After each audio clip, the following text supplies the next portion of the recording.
Lady from New York reserves. Gentleman from Georgia. Mr. Speaker, at this time I'm pleased to yield 3 minutes to a gentleman who has great reverence for the United States Constitution, the gentleman from Texas, Mr. Paul. Gentleman is recognized for 3 minutes. I thank the gentleman for yielding. I rise in support of this rule, although I have a lot of complaints about how we deal with the issue of war. This is a debate that should have gone on 4 months ago before the war was started, and if we'd have done this properly, we wouldn't be bringing this up quickly. No committee work, no discussion, no chance for amendment. But nevertheless, I will support the rule because at least we get a chance to talk a little bit about what's going on in Libya. We have 2 resolutions that will come up under this rule. The first resolution, generally I understand most individuals aren't too keen on this because it's a literal endorsement. It's a rather explicit endorsement of the war, and I obviously would be opposed to H.J. Res. 68. But my greatest concern is about H.R. 2278.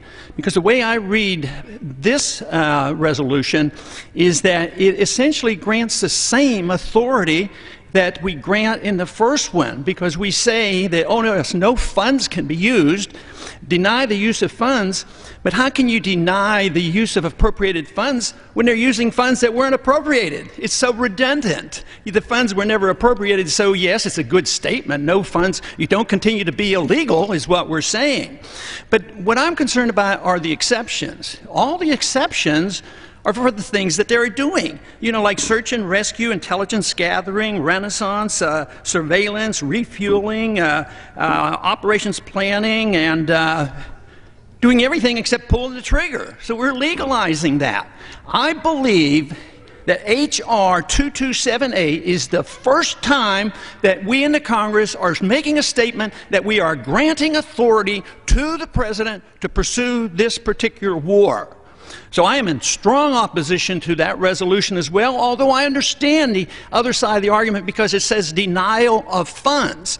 But, the resolution actually says that, the main reason, the author of the resolution said, the reason why we have the exception is to protect the integrity of our contract or agreement with NATO.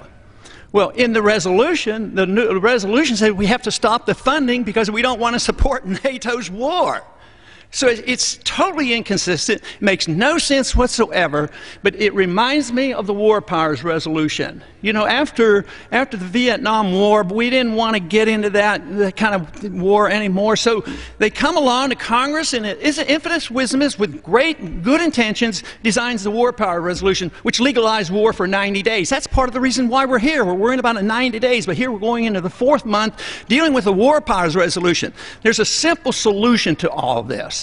And that is obey the Constitution, don't allow our presidents to go to war without a declaration of war, and we wouldn't be facing this problem of this debate that actually gets a little bit silly on restraining the president. Yes, we should. We should exert ourselves. We have the prerogatives. We have the obligations. Time has expired. And we have avoided it. It's time to stand up for the rule of law. Gentleman's time has expired. Gentlelady from New York.